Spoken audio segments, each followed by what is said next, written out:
Demain, le Rassemblement démocratique du peuple camerounais, le RDPC, parti au pouvoir, célébrera ses 40 ans d'existence. Nous l'avons dit en ouverture, ce parti qui avait vu le jour le 24 mars 1985, c'était du côté de Bamenda, où l'UNC du feu président Amadou Yidjo devenait donc le RDPC du président Paul Biya. En 40 ans d'existence, ce matin, nous allons faire une espèce de bilan de ce RDPC avec une question qui est fondamentale ce dimanche sur libre expression, 40 ans de prospérité ou alors 40 ans de pauvreté lorsque nous parlons du RDPC au Cameroun. Je commence par le politologue, le professeur Mathias Eric Owonangini. Professeur, 40 ans plus tard, est-ce que nous pouvons faire le bilan du RDPC?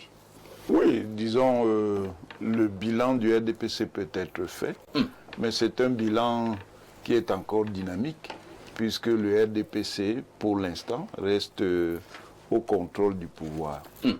Ce bilan-là est un bilan général qu'il faut faire sur le plan institutionnel, sur le plan politique, sur le plan économique, social et culturel. On peut le faire rapidement. Sur le plan institutionnel, le RDPC, en tant que parti, a d'abord été dans un cadre monopoliste, un cadre de parti unique.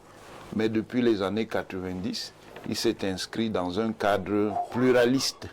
Et il a eu la latitude, puisqu'il était au pouvoir, de modeler ce cadre pluraliste. Avec notamment la Constitution de 96 qui a transformé les institutions du Cameroun et les a inscrits dans une perspective de pluralisme à vocation démocratique. Sur le plan politique, tant bien que mal, le RDPC a dû absorber les contradictions sociales qui se jouaient dans les années 80 et son leader a en 1990 reconnu qu'il fallait désormais que le pays s'inscrive dans le pluralisme politique. Et il gère ce pluralisme politique depuis, et il a réussi, c'est une réussite parce que ce n'était pas nécessairement évident, à survivre au pluralisme. Il y a beaucoup d'anciens partis uniques qui ont disparu avec l'ouverture au pluralisme, quelles que soient les conditions de ce pluralisme. Au plan économique, le RDPC a dû gérer une transition, et ça a été une transition difficile. L'économie camerounaise, au début des années 80... Vous voulez parler de la crise économique de 1987? Au début, non, la crise économique émerge en 87, mais elle existe depuis 80. Le RDPC a dû donc gérer cette longue transition avec donc des contraintes, une contrainte extérieure très forte, pesant sur les réformes à faire pour que le pays se remette dans ce que le discours de l'orthodoxie économique appelle l'équilibre. Et ça a été très long.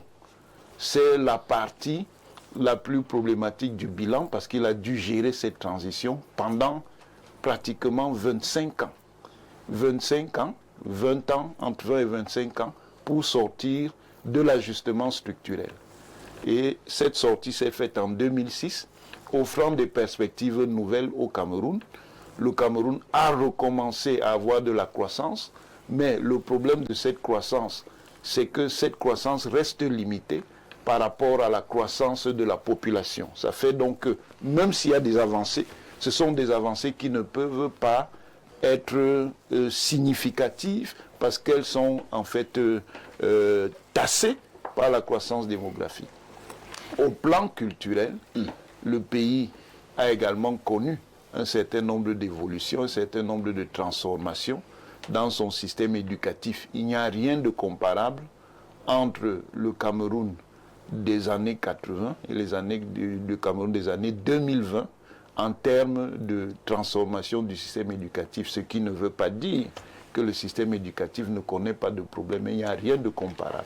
Il faut toujours, pour terminer, situer les évolutions en fonction des structures. Ça veut dire quoi? Ça veut dire qu'il faut comprendre qu'il y a un changement de dimension. Le Cameroun des années 80, c'est à peu près 7,5 millions d'habitants. Le Cameroun des années 2020, c'est pratiquement 30 millions d'habitants, dont la population a quadruplé. Et c'est un défi qui est important, et un défi qui d'ailleurs, et je finis là-dessus, ne relève pas simplement de l'action d'un groupe politique, d'un groupe gouvernant, mais relève de l'action de l'ensemble de la collectivité sociale. Professeur Onangini, je vous suggère de garder nos microphones. Lorsque nous faisons le bilan du RDPC, oui. Est-ce que nous n'aurons toujours pas tendance également à faire le bilan du président de la République, c'est-à-dire sa gouvernance, le président Paul Biya? Est-ce qu'on peut dissocier les deux bilans? Non, on ne peut pas dissocier. Parce que alors, on ne peut pas dissocier, vous avez répondu. Oui. Vu sous cet angle-là, est-ce que nous pouvons donc dire que le RDPC a été une réussite dans un pays, comme vous le savez, nous avons des problèmes de chômage, des problèmes d'eau, les problèmes d'électricité, problèmes d'éducation, problèmes de santé, et on peut en citer jusqu'à demain matin. Le RDPC, finalement, ça nous a amené quoi? La mendicité? Non, ça c'est une vision simpliste. C'est une vision simpliste parce que je vous ai parlé de changement de dimension. Ça veut dire quoi? Ça veut dire qu'un pays dont la population quadruple fait face à des défis qui sont importants. Ça signifie que même lorsqu'on a des succès, ces succès ne sont peut-être pas suffisants tant qu'on n'a pas atteint le point de transformation structurelle. Ça veut dire que vous parlez de problèmes. Est-ce que vous connaissez un pays où il n'y a pas de problème de chômage? Simplement. Vous pensez que la comparaison attendez. Est-ce que vous connaissez un pays qui n'a pas de problème de chômage? Mais à des degrés divers. Est-ce que vous connaissez un pays, même parmi les pays développés, qui n'a pas de problème en matière de santé? Les États-Unis, qui sont le pays le plus riche du monde. Est-ce qu'on ne peut pas prendre ça dans des paroles de consolation? Non, ce n'est pas des paroles de consolation. C'est pour vous faire d'abord comprendre les conditions structurelles.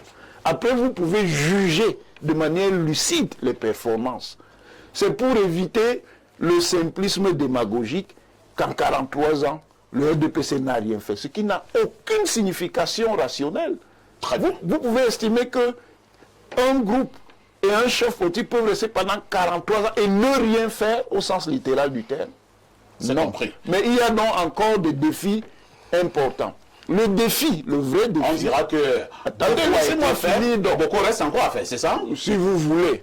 Si vous voulez le dire comme ça... du RDPC. Si vous voulez dire comme ça. Et beaucoup reste encore. Pour l'instant, moi, je ne m'exprime pas dans cette position-là. Je m'exprime en tant qu'analyste. Je vous dis ceci.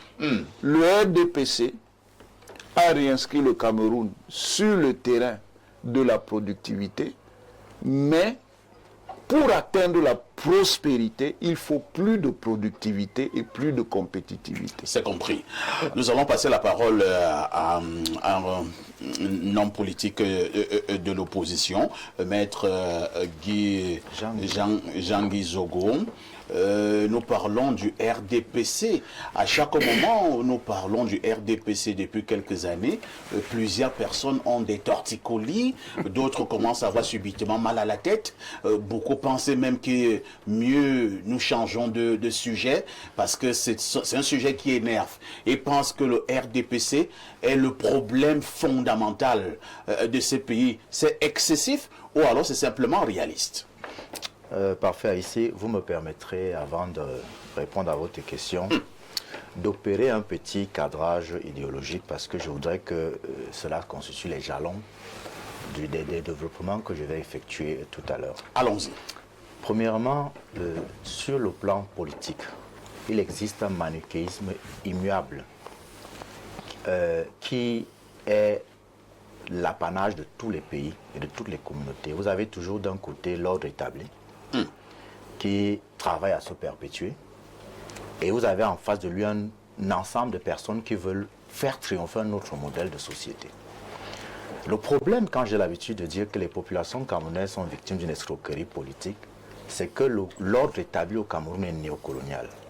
En réalité, les gens le disent sans toucher du doigt le problème. C'est quoi une escroquerie? L'escroquerie, c'est le fait de déterminer fallacieusement la victime, soit par des manœuvres, soit en affirmant des choses, soit en dissimulant des faits. Aujourd'hui, on vous parle des 40 ans du RDPC. Le RDPC n'a pas 40 ans. Ah bon?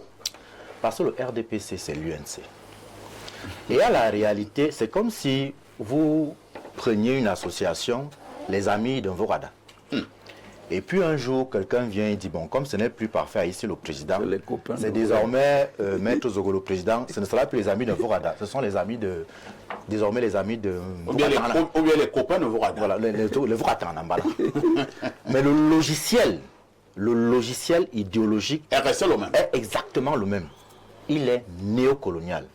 Le système est exactement le même, c'est simplement la deuxième tête de proue que nous avons aujourd'hui. Première chose. Deuxième chose. Lorsque le professeur Onanguini parle tout à l'heure de changement, il a parlé de structure. Il ne peut pas y avoir de changement de structure dans la mesure où le logiciel idéologique est exactement le même. La seule différence entre le régime précédent et le régime actuel, c'est que dans la méthode, la répression n'est plus visible comme avant, elle est devenue plus sournoise. Et lorsqu'il prend l'exemple de la démographie, c'est une escroquerie politique. Pourquoi ? Nous étions à 7 millions à l'époque, nous sommes 30 millions aujourd'hui. Ce qu'on oublie de vous dire, c'est que les ressources de l'État ont également augmenté entre-temps. Et qu'elles permettent à la réalité de régler les problèmes des Camerounais. C'est positif si les ressources ont augmenté. Les ressources ont augmenté, mais elles ne sont pas distribuées. Tout à l'heure, quand on parlait du vivre ensemble, je vous ai dit que le problème des Camerounais, c'est le manger ensemble. Il a ajouté qu'il fallait produire ensemble. Mais comment vous voulez produire ensemble lorsque vous n'avez pas l'indépendance économique? Le professeur Joseph Tchoundian Pouemi a été catégorique sur la question. Une indépendance politique sans indépendance économique est une coquille vide. Et le RDPC, l'UNC, moi je ne sais pas ce qu'ils sont en train de fêter. Votre question c'est RDPC 40 ans de prospérité ou de pauvreté? Je ne dirais pas de pauvreté. Je ne fais pas dans la démagogie et je ne suis pas de ces hommes politiques qui vous disent que non, en 40 ans rien n'a été fait. Non, il y a des choses qui ont été faites. Certains l'ont été de manière, je dirais, on aurait pu faire mieux, mais il y a des choses qui ont été faites. Puisque moi, par exemple, j'ai démarré ma carrière de fonctionnaire des greffes au parquet de Ntui. J'y ai fait 4 ans. On traversait la Sanag à Bachenga en pirogue, lorsque le bac nous tombait en bas. Mais aujourd'hui, moi j'y étais encore l'année dernière. Ntui a complètement changé. C'est devenu une très belle ville. Des choses sont faites. Et en principe, le rôle d'un acteur politique comme moi, qui aspire également à gouverner le Cameroun, c'est de dire aux populations que nous allons consolider ce qui a été fait, mais il nous faudra rénover. Parce qu'il y a un ensemble de choses qui ont été mal faites. Vous avez tellement d'éléphants blancs comme les barrages dont on ne sait pas très bien à quoi il sert. Il faut rénover. Ensuite, il faudra innover. Mais là, pour innover, il faut changer le logiciel idéologique. Il faut adopter le panafricanisme. Le logiciel systémique. Justement, parce que quand je dis que l'ordre établi est néocolonial, c'est le système gouvernant, c'est le paradigme gouvernant qui pose problème. On va terminer. Lorsqu'on a évoqué tout à l'heure les poubelles, l'eau, l'électricité, nous avons fait l'expérience de la coupure d'électricité tout à l'heure. Le problème, c'est que quand je dis que c'est pas les 40 ans du RDPC, c'est les 60 ans de l'UNC, c'est que c'est les mêmes hommes, c'est les mêmes personnes qui font exactement les mêmes choses. Et comme le logiciel idéologique n'a pas changé, ils n'arrivent pas à s'adapter aux contingences contemporaines. Résultat, ils passent le temps à faire les mêmes choses avec les mêmes personnes en espérant un résultat différent. Ils ne meurent pas. Et la question, et je voudrais apporter une précision importante parce qu'il y a un aspect important de l'escroquerie politique dont je parle. Vous avez un maître d'orchestre qui dirige la symphonie, choisit les artistes, décide de qui peut faire partie de son orchestre. Mais lorsque l'orchestre chante faux, on vous dit que ce sont les artistes le problème. Lui, il n'est responsable de rien du tout. Ce n'est pas possible. Vous ne pouvez pas être celui qui prend les décisions en dernier ressort et en tant que leader, vous n'assumez jamais la responsabilité des échecs. Mais lorsque ça se passe plus ou moins bien, on vous attribue les mérites. Ça veut dire que quelque part, on veut faire croire aux Camerounais que quand ça se passe mal, ce sont les autres. Quand ça se passe bien, c'est vous. C'est une escroquerie politique. C'est pour ça que je dis, ce n'est pas 40 ans de prospérité, ce n'est pas 40 ans de pauvreté. Le RDPC n'est pas le problème. Le problème, et tout à l'heure nous parlions du tribalisme, le tribalisme est un instrument néocolonial qui est destiné à nous amener à nous opposer au lieu de regarder tous les deux dans la même direction, celle dans laquelle se trouve notre ennemi commun, le néocolonialisme. Très bien. On va passer la parole à un RDPCiste dur sur ce plateau, un RDPCiste de souche, en la personne de Jean-Baptiste Anvouna Temengue, communiquant devant l'Éternel pour ce qui concerne le RDPC.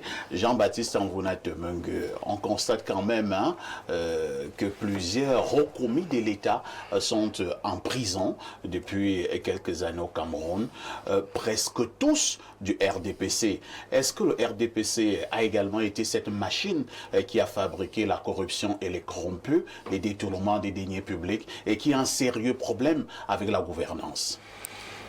Ce n'est pas le RDPC qui en a fabriqué, ce sont des Camerounais, des citoyens camerounais. Lorsqu'on entre à l'ENAM, on n'est pas RDPCiste. Lorsqu'on est fonctionnaire, gestionnaire des fonds publics dans une administration publique ou dans une entreprise publique, ce n'est pas la responsabilité directe du RDPC, c'est la responsabilité des Camerounais et chacun assume ses responsabilités lorsqu'il y a des écarts. Le RDPC subit parfois injustement en tant qu'organisation politique beaucoup de condamnations. Je crois que le problème de tout jeune État, parce que ce n'est pas un problème du RDPC, le RDPC fait partie de ce jeune État. Et nous avons des problèmes dus à la jeunesse de notre État. Lorsqu'on parle de néocolonialisme, bon, c'est parce que ça ne fait pas longtemps qu'on est sorti du colonialisme, même si et c'est cette stigmatisation qui pose problème d'ailleurs avec ces concepts que les panafricanistes utilisent. Nous sommes un État néanmoins indépendant et nous avons à penser nous-mêmes nos réformes parce que le néocolonialisme voudrait dire que c'est l'ancienne puissance coloniale qui décide toujours ici. Je pense que nous sommes dans un monde interdépendant, nous avons une liberté de choix de partenaires et de négociation avec ces partenaires. Vous le dites parce que vous êtes à la télévision ou bien ce Non, je le dis concrètement parce que je veux dire ce que je vois sur le terrain en tant que citoyen. Si on a évoqué quelques problématiques ici, ce n'est pas la France qui empêche que nous trouvions nous-mêmes les solutions à ces problèmes. Nous devons nous-mêmes trouver ces solutions. Je suis un élu local. Si je confie la construction d'un bloc de 2 salles de classe à un Camerounais, je ne vois pas où intervient le français pour que ces salles de classe soient de qualité ou pas. Si j'estime que les crédits alloués sont insuffisants, c'est à moi de mettre en place les réformes pour accroître la qualité de cette salle de classe. Ce n'est pas la France qui dirige la commune de Ngoumou. C'est un conseil municipal avec des Camerounais. Donc, je ne suis pas de ceux qui pensent qu'aujourd'hui, nous devons forcément accuser l'ancienne puissance coloniale pour justifier notre incapacité à avancer dans nos réformes. Le problème de fond, et ensuite, sur le fond, idéologiquement, le RDPC, en tant qu'organisation, a muté sur le plan administratif, mais l'idéologie n'est pas du tout la même. C'est pas du tout la même. Vous trouvez un fil conducteur qui est le néocolonialisme, que moi je récuse, mais il y a un travail d'adaptation à l'évolution du monde. Le professeur a parlé d'échelle. Le problème démographique, la démographie est la science mère pour tout homme politique, pour tout projet politique. Le problème démographique qu'il a évoqué, il doit être au cœur de tout. Il doit être au cœur de tout, aujourd'hui et surtout demain. Comme je l'ai dit, même la citoyenneté que nous débattons, le tribalisme, mais cette citoyenneté, ce sera la citoyenneté de 60 millions de Camerounais. Je dis bien 60 millions de Camerounais dans moins de 30 ans. Et qu'allons-nous faire? Qu'allons-nous faire? Ces 60 millions seront à répartir sur notre territoire. Quand on dit qu'il faut maîtriser la démographie aujourd'hui, on dit on a encore des terres vierges. Et pourtant, il y a déjà des problèmes. La réforme foncière aujourd'hui, la gestion de nos communes, de nos villes, qui ont été sauvagement établies. Et quand on va multiplier la population par 2, qu'est-ce qui va devenir? Donc, je pense que il y a les fondamentaux que le RDPC, et quand je dis RDPC, c'est l'appareil reformaté idéologiquement par son président national, le président Paul Biya. Il y a des valeurs, vous allez dire, le libéralisme, oui. Non, il faut qu'on soit concret. Il faut qu'on soit concret. Les téléspectateurs qui nous regardent veulent du concret. La problématique est claire. 40 ans de prospérité ou alors de pauvreté. Je présume que vous optez pour la prospérité, c'est ça? Non, nous avons encore beaucoup de pauvreté dans notre pays. Ah, d'accord. Oui. Est-ce qu'il y a quand même quelques faits de prospérité lorsqu'on parle du RDPC? Nécessairement, beaucoup a été fait. Nécessairement. Beaucoup restent d'accord. Mais quand je dis... Mais ça, c'est la vérité. Beaucoup, c'est alors quoi? Alors, j'étais il y a 2 semaines. J'étais il y a 2 semaines dans un village où j'ai reçu en tant que maire une plainte collective de tous les chefs de 3e degré de ce village. Alors, j'ai effectué un déplacement dans ces villages avec le conseiller municipal du secteur. Et effectivement, il y a des problèmes. Bon, je leur ai dit, et j'avais quelques annonces à leur faire aussi. Je leur ai dit, voilà, mon grand-père disait, on appelait la montre de Nana Musomo. La montre de Nana Musomo, c'était la montre... C'était la même heure. C'était opposé à 9 heures. Il ne savait pas lire la montre. Donc, quand on lui demandait, mais tu portes la montre, monsieur Nana Musomo, mais il est quelle heure? Il regardait, il dit, toi-même viens lire. Non, il dit, mais c'est la même heure. Alors, c'est ce qu'il faut éviter dans la gestion d'une cité. L'immobilisme. Et je leur ai dit, moi, mon père a été directeur de l'école catholique de ce village. Donc, je suis venu, j'avais 8 ans, 7 ans et 8 ans. Je marchais à pied avec mon père sur 14 km aller-retour pour l'accompagner à son lieu de service. Il n'y avait pas un poteau électrique ici. Il n'y avait pas un forage d'eau. Nous puisions l'eau à la rivière. Jean-Baptiste, dans ces 40 ans plus tard, vous avez quelques forages. Voilà ne dites pas quelques forages. Ne dites pas quelques forages. Et quelques poteaux. Non, ne dites pas ça. Ne dites pas ça. Je le dis, voilà le bilan de 40 ans. Non, écoutez, je prends une commune de Ngoumou qui n'a pas une superficie importante. Et s'il y a 40 ans, le centre-ville même de Ngoumou n'avait pas d'électricité. Et qu'aujourd'hui... Il y a l'électricité. Non, écoutez, 80% des villages ont l'électricité. Bien sûr. Pas que le centre-ville. Oui. Évaluez l'investissement. L'investissement de cette électrification est de moins... ou bien l'électricité. Non, attendez, c'est l'investissement. Attendez, c'est l'investissement public. Cet investissement public est d'au moins 4 milliards de francs CFA cumulés pour électrifier. Monsieur le maire, nous vous entendons parler, comme vous venez de le dire là, vous allez m'encore parler tout à l'heure. Et vous savez... Attendez, on a eu quand même une vidéo qui est devenue virale il y a quelques mois, où vous-même, vous étiez monté au créneau pour dénoncer la misère, la pauvreté. On a l'impression que ça c'est Jean Atemong 1 qui avait parlé. Maintenant nous avons Jean-Baptiste Atemong 2 qui a parlé sur ce plateau. Non, c'est exactement la même chose. Ah bon? Oui, c'est exactement la même chose que je suis en train de dire. Alors, j'ai décrié ceci. J'ai décrié ceci.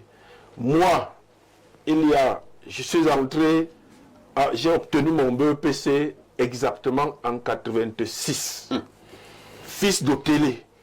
Je parcourais 10 km pour aller au CES de Ngoumou. Ce n'était pas un lycée. Après l'obtention de mon brevet d'études, 4 ans plus tard, j'ai dû présenter un concours national pour avoir la chance d'entrer dans un des 3 lycées techniques où je pouvais entrer sur tout le territoire national.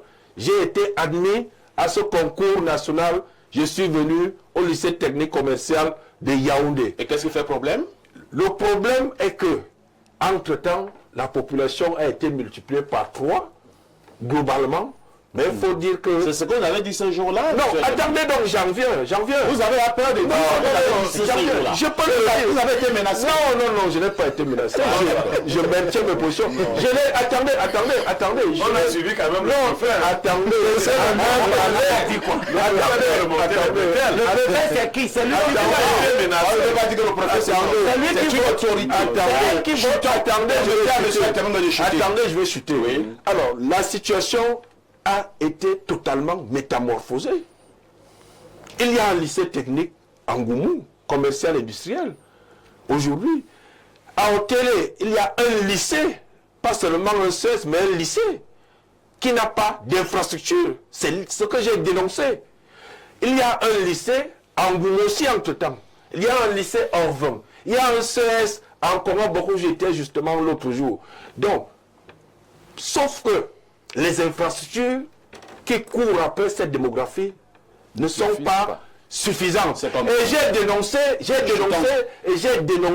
je le dénonce toujours, la mauvaise répartition face à cette situation des ressources de ce ministère. Je trouve anormal que 99% des ressources de ce ministère aillent au fonctionnement et face à cette démographie, 1% seulement aille aux infrastructures. C'est ce que j'ai dénoncé et qui n'est pas acceptable. Ce d'autant plus que 99%, nous avions le lycée, le niveau sortant de télé, donc de Moumou. J'avais le même niveau que quelqu'un qui était au collège Vogt, que quelqu'un qui était au collège de la retraite, que quelqu'un qui était... Il n'est pas normal donc en 2000, face à cette démographie, en 2024, 80% des élèves de ces lycées publics échouent le bac et n'est pas de niveau.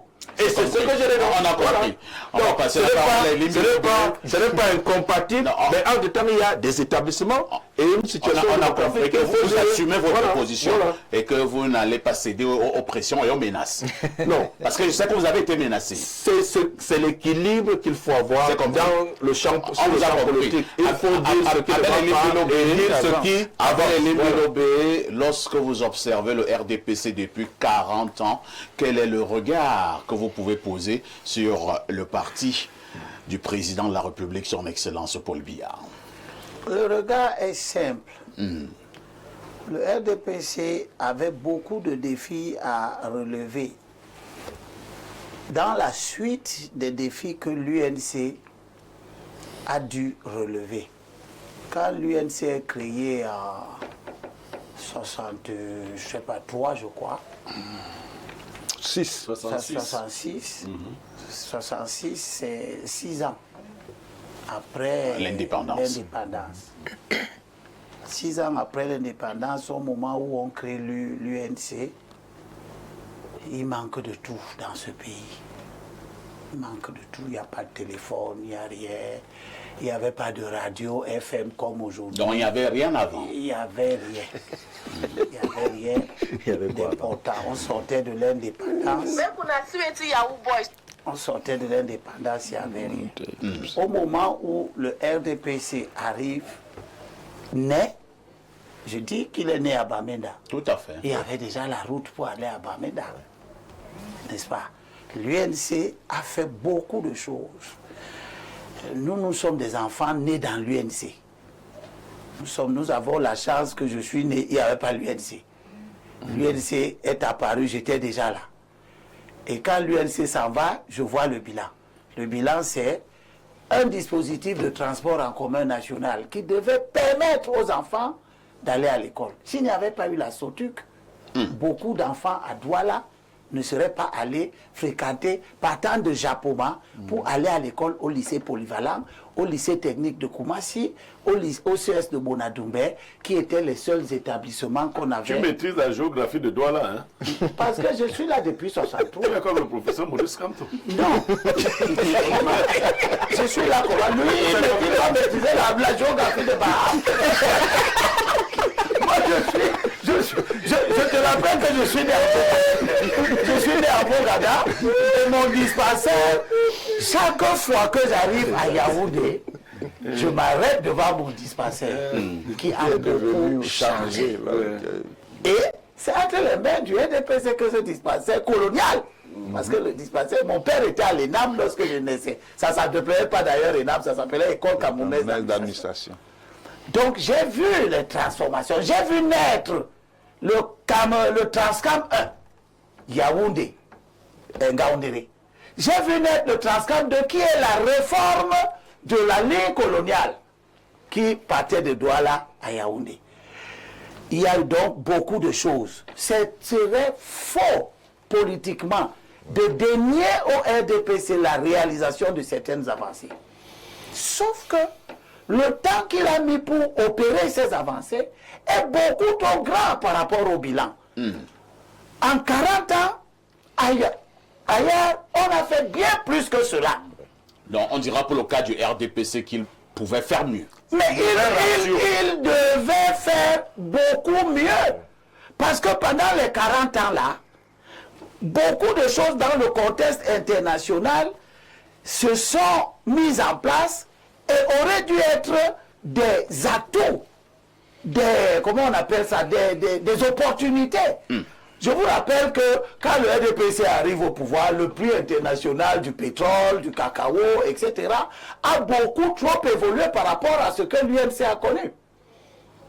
Mais le RDPC s'est illustré par rapport à son ancêtre, l'UMC, par la gabegie. Le niveau de corruption qui s'est développé pendant l'ère du RDPC, les 40 ans du RDPC, a plombé la capacité du RDPC à effectuer effectivement les projets de développement. L'UMC a aussi connu sa part de période de corruption. Terminé. Mais le régime était suffisamment fort pour empêcher que n'importe qui ne se lève et détourne les deniers publics.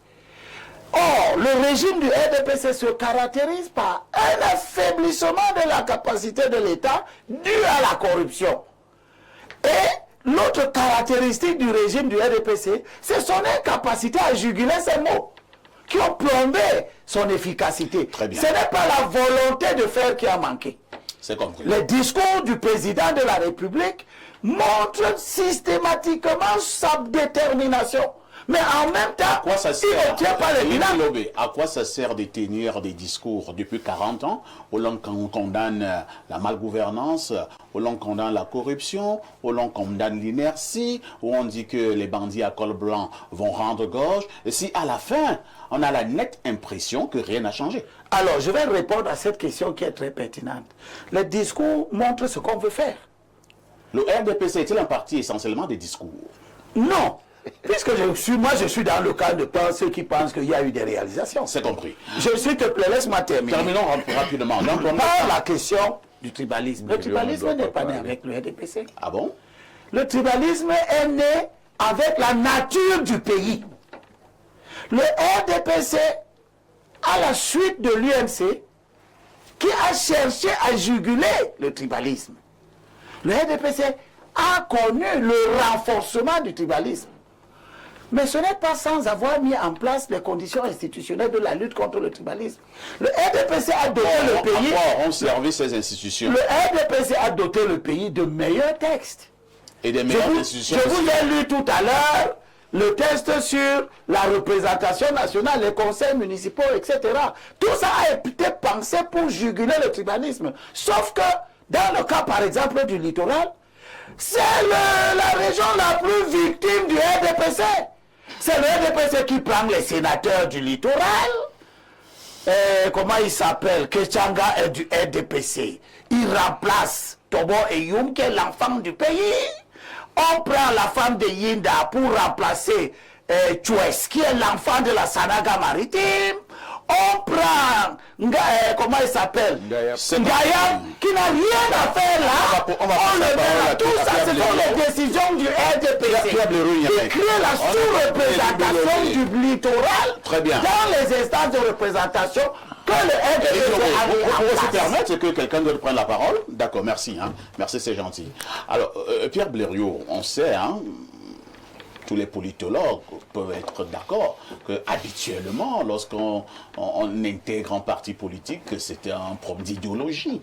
Voilà pourquoi vous verrez de ce côté, vous avez les socialistes, d'autres vous diront qu'ils sont ici, là-bas vous avez les républicains, ailleurs on a les démocrates, et que sais-je encore. Alors, pour le cas du RDPC, nous entrons dans le RDPC au Cameroun parce que nous partageons l'idéologie du RDPC, ou alors nous entrons pour une affaire simplement de positionnement. Nous entrons ceux qui entrent.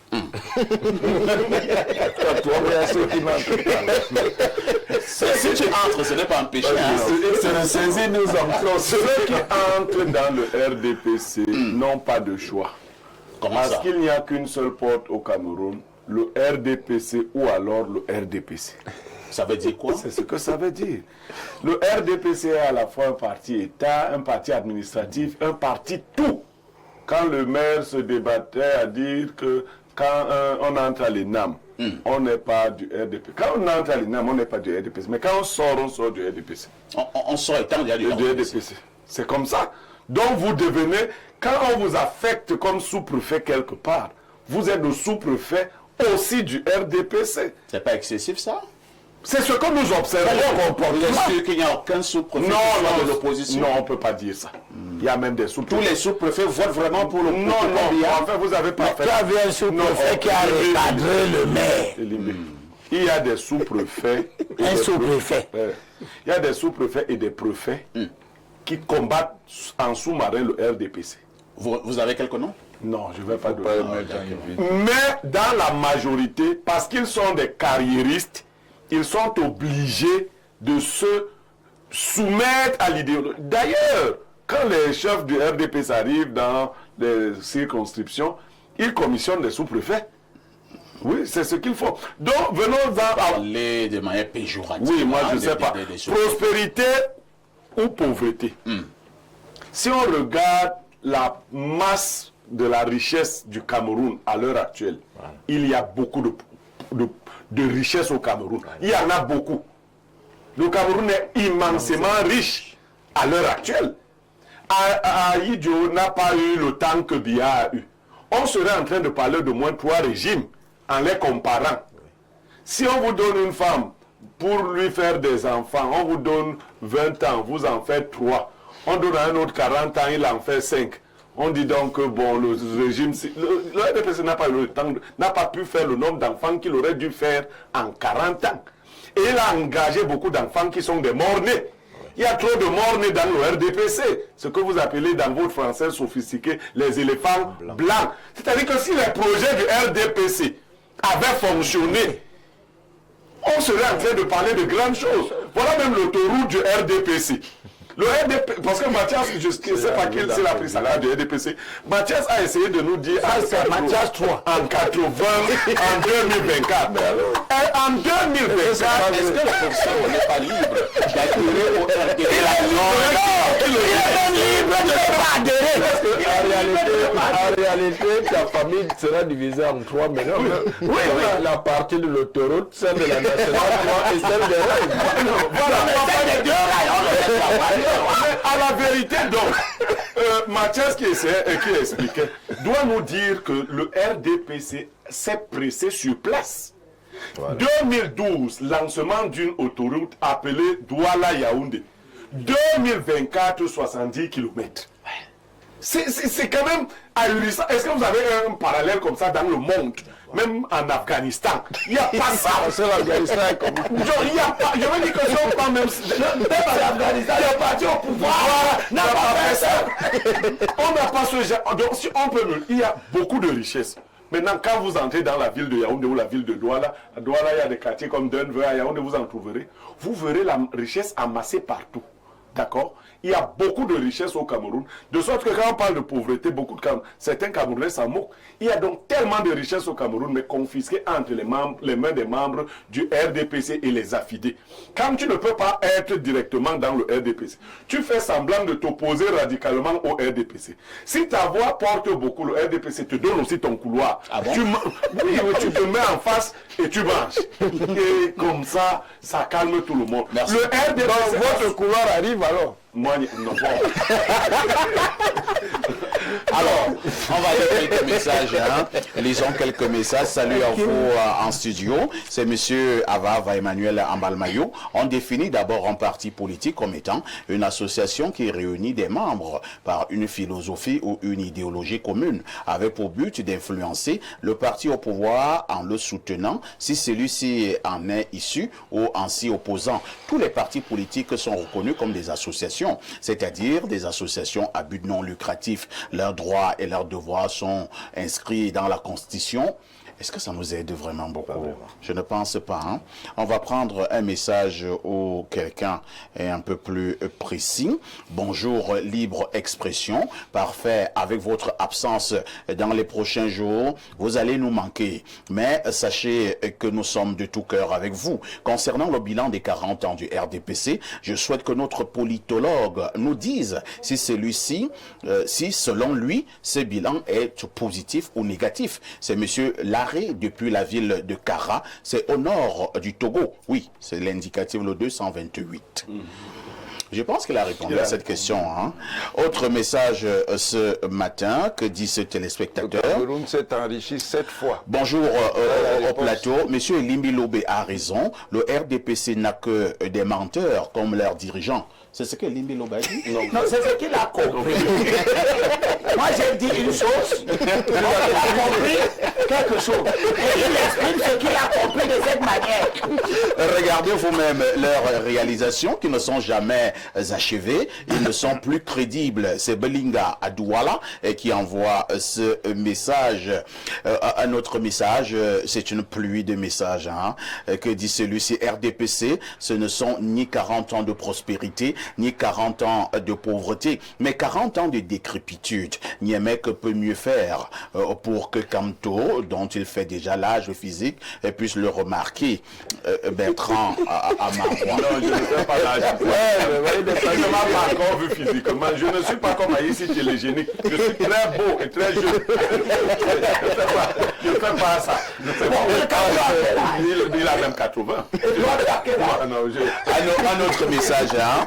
Bonjour, monsieur Parfait Haïssi. Merci de lire mon petit message, étant donné que c'est la première fois que j'interviens dans ce programme dominical. J'aimerais réitérer mon premier message en demandant tout simplement à monsieur le maire de nous donner son point de vue sans contorsion linguistique sur le fait que monsieur Elimbi Lobé dise clairement que la loi, la constitution n'est pas appliquée lorsque les sièges des ressortissants du littoral au niveau du Sénat sont dilués avec les autres communautés. Doit-on vivre ensemble en oubliant justement que chaque Camerounais appartient à une communauté et que la loi a quand même tranché sur certains problèmes et que l'application stricte de la loi ne devrait pas poser problème et quitte à changer la loi. Mais même avant de la changer, tant qu'elle est en vigueur, ne doit-elle pas être appliquée? Tout à fait.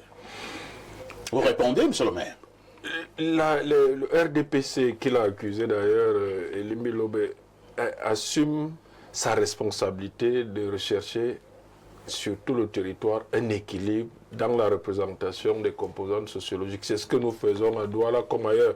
Les citoyens de Douala, tous les citoyens de Douala, quelle que soit leur origine sociologique, doivent être représentés. Maintenant, il faut trouver dans chaque, ce n'est pas que dans le Vouri, dans le Mungo, on a des situations où effectivement il y a aussi ces problèmes d'équilibre. Donc, comme Blériot disait tout à l'heure, les populations de Douala, je l'ai dit aussi, et de Yaoundé ne vont plus quitter ces villes. Non, ça, c'est clair. Et donc, ces populations doivent être représentées. Et il faut veiller à ce que toutes les composantes sociologiques de ces grandes villes soient représentées. À Douala, nous assumons. Mais que cela soit également une forme d'équité. Attendez d'abord, monsieur le maire, on est d'accord que toutes les composantes sociologiques soient représentées à Douala, mais que ces mêmes composantes soient également représentées à l'Est, à l'Ouest, au Nord, et ainsi de suite, c'est ça? C'est ce que nous assumons, c'est ce qui doit être fait. Alors, est-ce que ça est fait pour l'instant? À Douala, est-ce que cela est fait pour l'instant? Nous recherchons l'équilibre parce qu'à Douala, c'est fait actuellement. C'est ce qui est fait. Parce que représentativité effective au Cameroun. Est-ce que vous avez vu les listes de candidatures des autres partis politiques? Je ne parle pas de candidats. Il y a d'autres exemples. Oui, mais il faut en parler. Nous pensons que l'équilibre actuel est raisonnable de faire la part des choses. Voilà. Elie Biloba, en 1 minute. Oui, pour dire au maire que l'acrobatie qu'il essaie de faire pour dévoiler le RDPC ne passe pas. Il faut bien que le RDPC nous dise, c'est lui qui nous a donné ce code électoral, où il exprime son souci, pas de faire représenter les populations, mais les composantes sociologiques, c'est différent. À Douala, vous avez des Sénégalais, ils ne sont pas représentés. On ne pense pas à les représenter. On représente les composantes sociologiques du Cameroun. Vu donc comme cela, je regarde ce que le RDPC fait à l'extrême nord. Il n'y a aucun nordiste investi à l'extrême nord dans les listes du RDPC. Il n'y a aucun ressortissant de l'Est investi dans la Damawa, investi au nord. Et je dis que ça, c'est conforme au test que le RDPC nous a fait. Ça viendra. Ah, d'accord, pour le moment, donc, ça viendra. Je conclue que pour le moment, c'est donc le littoral la victime du RDPC. C'est pour ça que nous allons revoir les voix On vous a compris. Tranchons ce débat avec vous. Cette affaire de représentativité ou alors de composantes sociologiques, lorsque nous parlons déjà des postes politiques, notamment les sénateurs, les députés, les maires. Oui. Ce qu'on peut dire, c'est qu'il y a encore des évolutions à avoir. Mais en tant que parti gouvernant, le RDPC a ouvert la voie que tout parti gouvernant au Cameroun suivra. Parce qu'on ne gouverne pas en dehors de la réalité. La réalité du Cameroun est intercommunautaire. Vous ne cessez de le dire. Je ne cesse de le dire parce que c'est ça qui est la vérité. Maintenant, le fait qu'il y ait plusieurs communautés ne signifie pas qu'elles doivent nécessairement vivre en guerre ou en conflit. Et le RDPC, à la suite même de l'UNC, a été confronté à cette réalité. Mais on devra encore évoluer. Parce que le problème que Limbi Lobe pose est un vrai problème. Ah bon? Qui va nécessiter des solutions de ce que j'appelle la représentation multiple. Monsieur ici, Dieu nous a donné l'intelligence pour résoudre nos problèmes. C'est ce qu'il fallait dire globalement ce matin. Dernière prise de parole, vraiment en quelques secondes.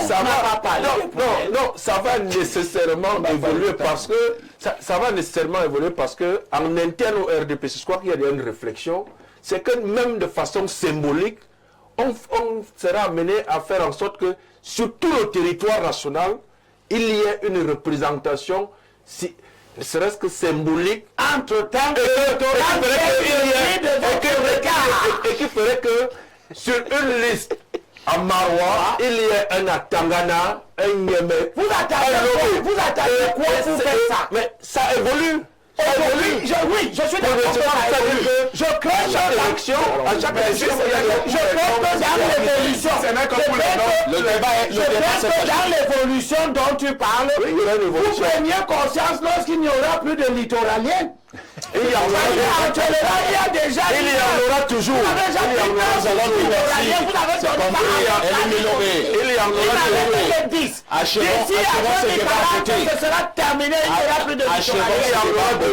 Merci. Mathias. Il y a un littoralien. Il est terminé. Il y a un littoralien. Monsieur le maire, c'est terminé. Il n'est pas littoralien. C'est le littoralien. Elle est du sud-ouest. C'est la même compréhension. Je dis tout encouragement à Info TV parce qu'en réalité, Info TV fait un travail républicain. Merci, professeur, de le reconnaître à Mondovision. Merci également donc au maire Jean Mvonat de Mungue. Et je vous souhaite donc déjà bonne fête. Demain, bonne fête du RDPC. 40 ans. Exactement, Merci. nous aurons des meetings un peu Je ne vois pas qu'est-ce que vous faites. Principalement, Merci avec Jean-Guy Zogo qui nous accompagne ce matin pour la toute première fois. Merci à Abel Elimbi Lobé qui est encore venu de Douala pour croiser le verbe. Mon consultant s'appellera toujours Pierre Blériot Niemek. Je vais également dire merci à toutes ces équipes techniques et rédactionnelles. Merci à tous ces nombreux téléspectateurs à travers le monde qui continuent continue malgré tout à nous faire confiance. Je vous dis donc au revoir. Nous allons nous revoir après un mois. Je vais profiter de faire le tour du Cameroun. Pourquoi ne pas aller à l'étranger, se reposer un peu. Et on reviendra. Merci pour tout ce que vous faites pour Info TV, pour tout ce que vous faites pour ma modeste personne. Mais une question, avec tout ceci, que faites-vous encore ailleurs?